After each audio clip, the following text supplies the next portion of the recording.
أعوذ بالله من الشيطان الرجيم.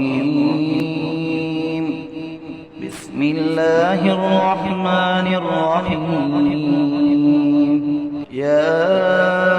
أيها المزمل قم الليل إلا قليلا نصفه أو انقص منه قليلا أو زد عليه ورتل القرآن ترتيلا إنا سنلقي عليك قولا ثقيلا إن ناشئة الليل هي أشد وطئا وأقوم قيلا إن لك في النهار سبحا طويلا واذكر اسم ربك وتبتل إليه تبتيلا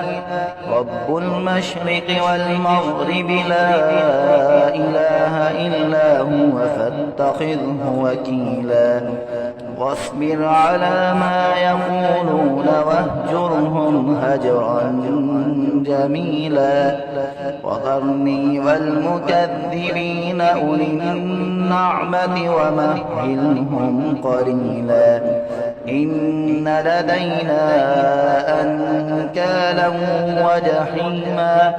وطعاما ذا غصة وعذابا أليما يوم ترجف الأرض والجبال وكانت الجبال كثيرا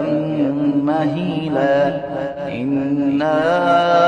أرسلنا إليكم رسولا شاهدا عليكم كما أرسلنا إلى فرعون رسولا فعصى فرعون الرسول فأخذناه أخذا وبيلا فكيف تتقون إن كفرتم يوما يجعل الولدان شيبا السماء منفطر به كان وعده مفعولا إن هذه تذكرة فمن شاء اتخذ إلى ربه سبيلا إن ربك يعلم أنك تقوم أدنى من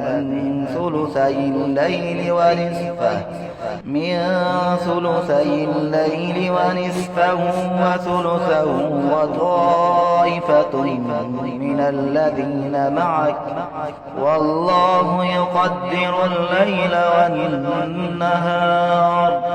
علم أن لن تحصوه فتاب عليكم فاقرؤوا ما تيسر من القرآن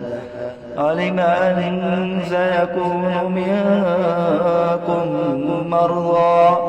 وآخرون يضربون في الأرض يبتغون من فضل الله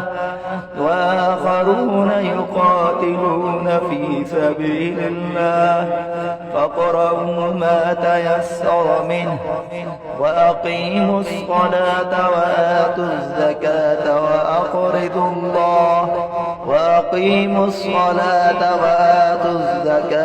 وأقرضوا الله قرضا حسنا وما تقدموا لأنفسكم من خير تجدوه عند الله هو خيرا وأعظم أجرا واستغفروا الله إن الله غفور